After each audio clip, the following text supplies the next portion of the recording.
Doctor B R Ambedkar അദ്ദേഹം ഒരു jurist ആയിരുന്നു, അതായത് നിയമവിദഗ്ധനായിരുന്നു, സാമ്പത്തിക വിദഗ്ധനായിരുന്നു. അതേപോലെ തന്നെ സമൂഹത്തിൽ ഒരുപാട് മാറ്റങ്ങൾ കൊണ്ടുവന്നിട്ടുള്ള ഒരു വ്യക്തിയാണ് ബി ആർ അംബേദ്കർ.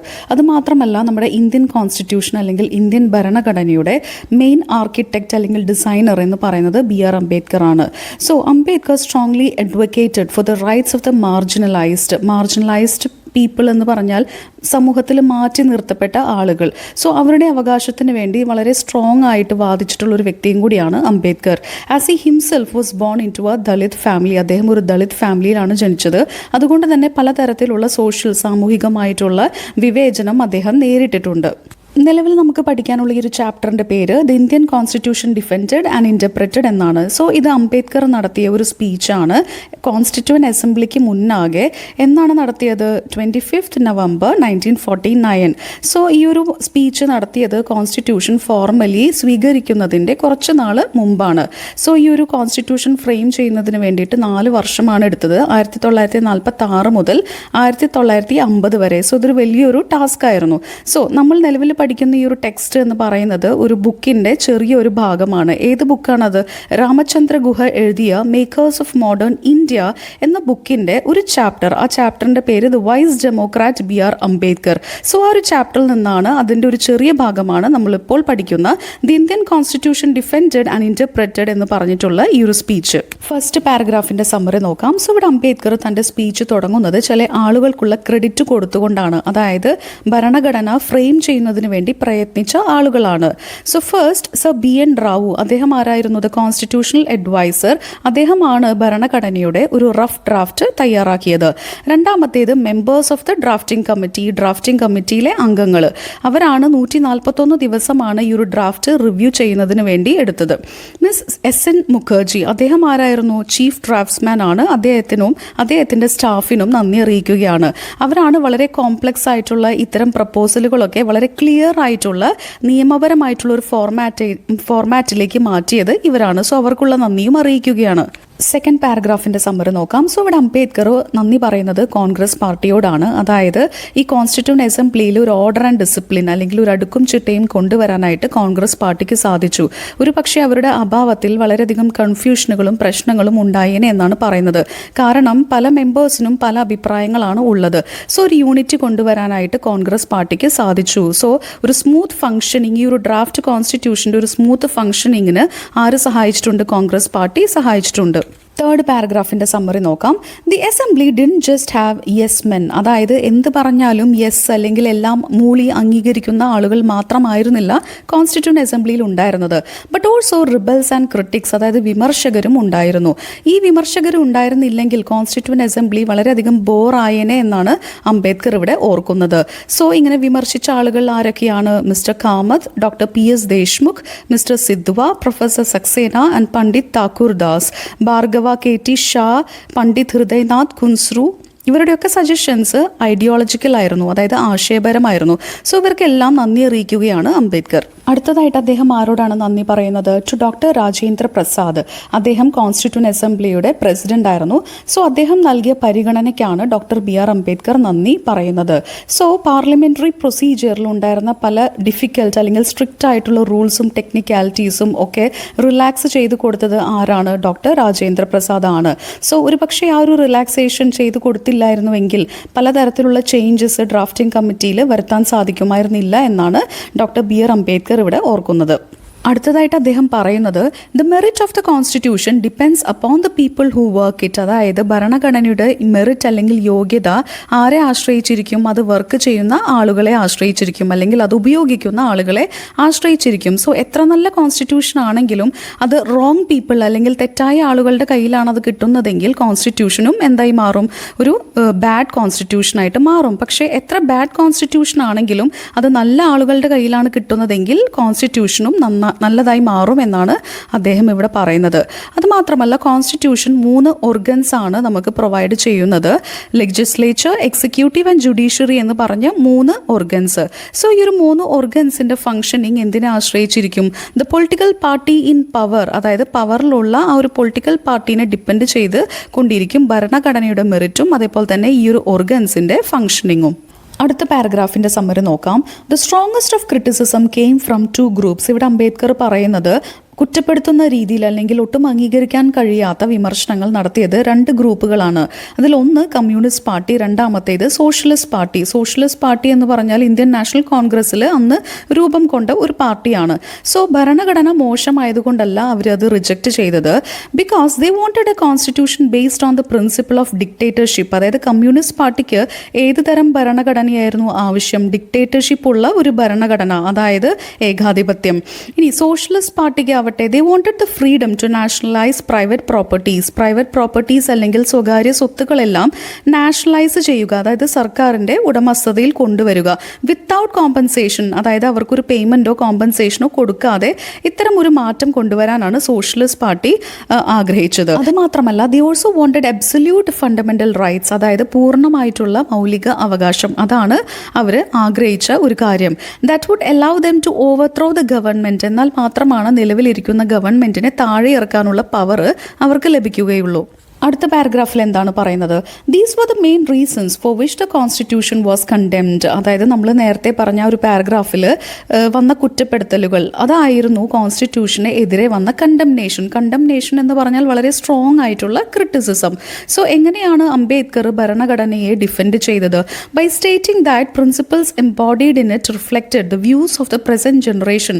അദ്ദേഹം പറഞ്ഞത് ഇതെല്ലാം പ്രസന്റ് ജനറേഷൻ അല്ലെങ്കിൽ അന്നത്തെ സമയത്തെ ജനറേഷൻ്റെ വ്യൂസ് അല്ലെങ്കിൽ കാഴ്ചപ്പാടുകളാണ് താൻ ഭരണഘടനയിൽ ഉൾപ്പെടുത്തിയിരിക്കുന്നത് എന്നാണ് അദ്ദേഹം പറയുന്നത്. സോ അതുപോലെ തന്നെ കോൺസ്റ്റിറ്റ്യൂഷൻ പെർഫെക്റ്റ് ആണ് എന്നുള്ളൊരു അവകാശവാദവും അവിടെ അദ്ദേഹം നടത്തുന്നില്ല.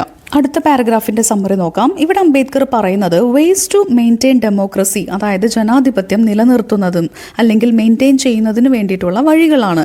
Firstly people should follow constitutional method. ആളുകൾ കോൺസ്റ്റിറ്റ്യൂഷണൽ മെത്തേഡ് മാത്രം ഫോളോ ചെയ്യണം, അതായത് ഭരണഘടനാ രീതിയിലുള്ള മെത്തേഡുകൾ മാത്രം ഫോളോ ചെയ്യണം. വയലന്റ് മെത്തേഡ്സ് ഉപേക്ഷിക്കണം. അതേപോലെ തന്നെ സിവിൽ ഡിസൊബീഡിയൻസ്, നോൺ കോപ്പറേഷൻ, സത്യാഗ്രഹ പോലെയുള്ള മെത്തേഡുകൾ ഇനി ജസ്റ്റിഫൈ ചെയ്യാൻ സാധിക്കില്ല എന്നാണ് പറയുന്നത്. ഭരണഘടന വരുന്നതിന് മുമ്പ് ഇതൊക്കെ ജസ്റ്റിഫൈ ചെയ്തിരുന്നു, പക്ഷേ ഇനി അത് ജസ്റ്റിഫൈ ചെയ്യാൻ സാധിക്കില്ല എന്നാണ് അദ്ദേഹം പറയുന്നത്. Ambedkar call these methods grammar of anarchy. Grammar of anarchy എന്ന് പറഞ്ഞാൽ ലീഗലായിട്ടുള്ള മെത്തേഡ് നിലനിൽക്കെ ലീഗൽ അല്ലാത്ത മെത്തേഡ് ഫോളോ ചെയ്യുന്നതിനെയാണ് ഗ്രാമർ ഓഫ് എനാർക്കി എന്ന് പറയുന്നത്.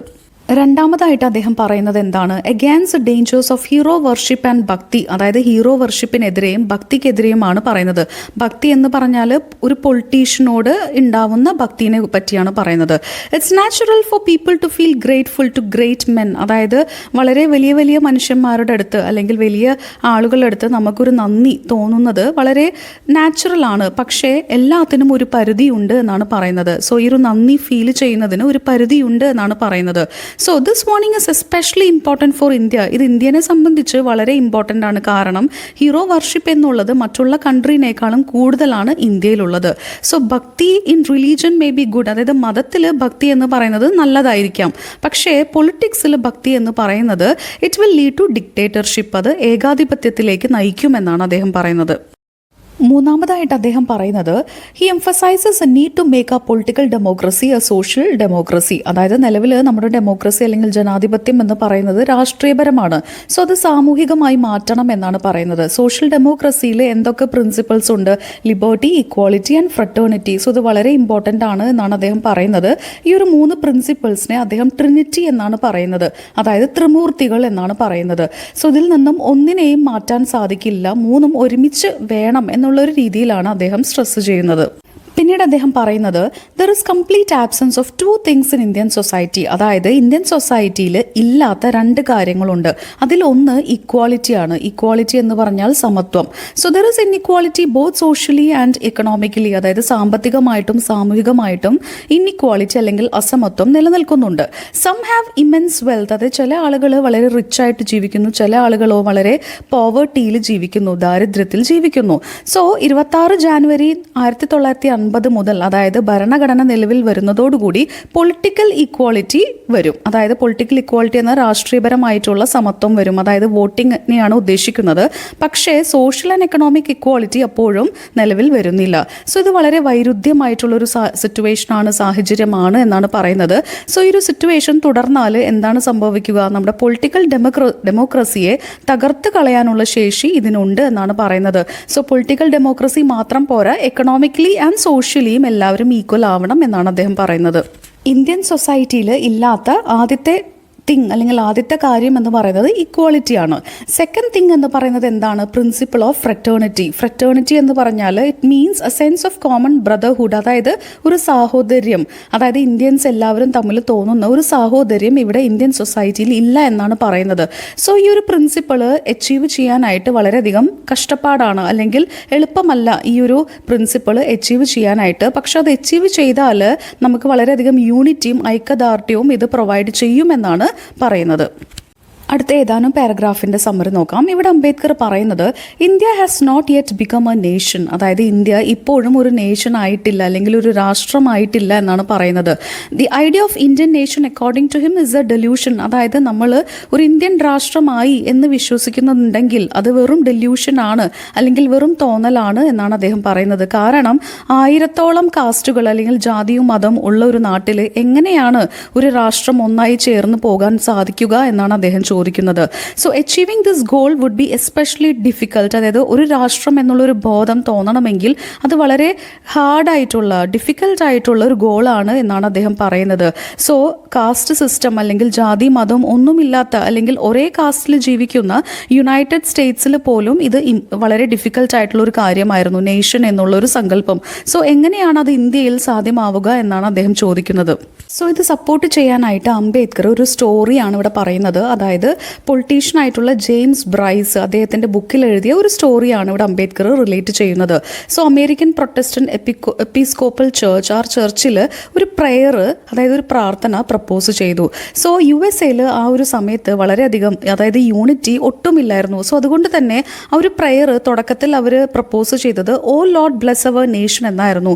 പിന്നീട് അത് മാറ്റി O Lord bless these United States എന്നാക്കി. കാരണം നേഷൻ എന്നുള്ളൊരു സങ്കല്പം അമേരിക്കക്കാരെ സംബന്ധിച്ച് വളരെ ബുദ്ധിമുട്ടായിരുന്നു. In India there are caste and caste system. നമുക്കറിയാം കാസ്റ്റ് സിസ്റ്റം, ജാതി മതം ഒക്കെ നിലനിൽക്കുന്ന ഒരു രാജ്യമാണ് ഇന്ത്യ എന്ന് പറയുന്നത്. സോ ഇത് ആൻറ്റി നാഷണൽ ആണ്, അതായത് നേഷന് വിരുദ്ധമാണ് എന്നാണ് അത് പറയുന്നത്, അദ്ദേഹം പറയുന്നത്. ബിക്കോസ് ഇറ്റ് ബ്രിങ് സെപ്പറേഷൻ, ജെലസി, ആൻറ്റിപ്പതി, അതായത് വെറുപ്പും വിദ്വേഷവും അസൂയയും ഒക്കെ കൊണ്ടുവരുന്ന ഒരു സിസ്റ്റമാണ് കാസ്റ്റ് സിസ്റ്റം എന്ന് പറയുന്നത്. സോ ഇന്ത്യക്ക് ഒരു നേഷൻ ആവണമെന്ന ആഗ്രഹമുണ്ടെങ്കിൽ ഈ ഡിവിഷൻസ് അല്ലെങ്കിൽ ഈ വേർതിരിവുകളൊക്കെ ഓവർകം ചെയ്തേ മതിയാവൂ എന്നാണ് പറയുന്നത്. സോ ഫ്രറ്റേണിറ്റി അല്ലെങ്കിൽ സാഹോദര്യം എപ്പോഴാണ് പോസിബിൾ ആവുക?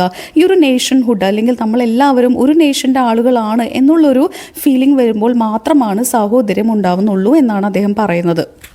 The political power of this country was in the hands of A small group. അതായത് പിന്നീട് അദ്ദേഹം പറയുന്നത് ഈ രാജ്യത്തിൻ്റെ പൊളിറ്റിക്കൽ പവർ എന്ന് പറയുന്നത് ചില അപ്പർ കാസ്റ്റ് ആളുകൾ മാത്രമാണ് കൈകാര്യം ചെയ്തിരുന്നത്. സോ അതുകൊണ്ട് തന്നെ ലോവർ കാസ്റ്റ് അല്ലെങ്കിൽ ലോവർ ക്ലാസ്സിലുള്ളവർക്ക് പല ചാൻസുകളും കിട്ടാതായിട്ടുണ്ട്, അല്ലെങ്കിൽ ലഭിക്കാതായിട്ടുണ്ട് എന്നാണ് പറയുന്നത്. സോ ഈ ഒരു ശത്രുത അത് സോൾവ് ചെയ്തില്ലെങ്കിൽ എന്താണ് സംഭവിക്കുക? It will become a class war, അല്ലെങ്കിൽ ഒരു സംഘർഷം, ക്ലാസ്സുകൾ തമ്മിൽ, അല്ലെങ്കിൽ അപ്പർ കാസ്റ്റും ലോവർ കാസ്റ്റും തമ്മിലുള്ള ഒരു പോരാട്ടത്തിന് അത് വഴിവെക്കും. സോ അങ്ങനെ ആവുകയാണെങ്കിൽ it will be division of the house, അതായത് ഈ ഒരു പാർലമെന്റിൽ തന്നെ വളരെയധികം ഡിവിഷൻ വന്നു ചേരും. സോ ഈ ഒരു കോണ്ടെക്സ്റ്റിലാണ് നമുക്ക് സമത്വവും സാഹോദര്യവും വളരെ ഇമ്പോർട്ടൻ്റ് ആയിട്ട് വരുന്നത് എന്നാണ് അദ്ദേഹം ഓർമ്മിപ്പിക്കുന്നത്. അംബേദ്കർ തൻ്റെ സ്പീച്ച് എങ്ങനെയാണ് അവസാനിപ്പിക്കുന്നത്? By emphasizing the responsibilities that came with independence, അതായത് സ്വാതന്ത്ര്യത്തിൻ്റെ ഒപ്പം എന്തും കൂടെ വന്നു ചേർന്നിട്ടുണ്ട്, ഉത്തരവാദിത്തങ്ങളും കൂടെ വന്നു ചേർന്നിട്ടുണ്ട്. സോ ഇനി നമ്മൾക്ക് ബ്രിട്ടീഷേഴ്സിനെ ഒരു കാരണവശാലും ബ്ലെയിം ചെയ്യാൻ സാധിക്കില്ല. ഇഫ് തിങ്സ് വെന്റ് റോങ്, അതായത് കാര്യങ്ങളൊക്കെ തെറ്റായി പോവുകയാണെങ്കിൽ ഇനി ആരെയും ബ്ലെയിം ചെയ്യാൻ സാധിക്കില്ല എന്നാണ് അദ്ദേഹം പറയുന്നത്. ഫൈനലി അദ്ദേഹം പറയുന്നത് the danger of choosing a government for the people instead of a government by the people, അതായത് ഗവൺമെൻറ് എപ്പോഴും ആളുകളായിരിക്കണം തിരഞ്ഞെടുക്കേണ്ടത്. അതായത് ഗവൺമെൻറ് ബൈ ദ പീപ്പിളിനാണ് നമ്മൾ ഫോക്കസ് കൊടുക്കേണ്ടത്, ഗവൺമെൻറ് ഫോർ ദ പീപ്പിൾ അല്ല എന്നാണ് അദ്ദേഹം പറയുന്നത്.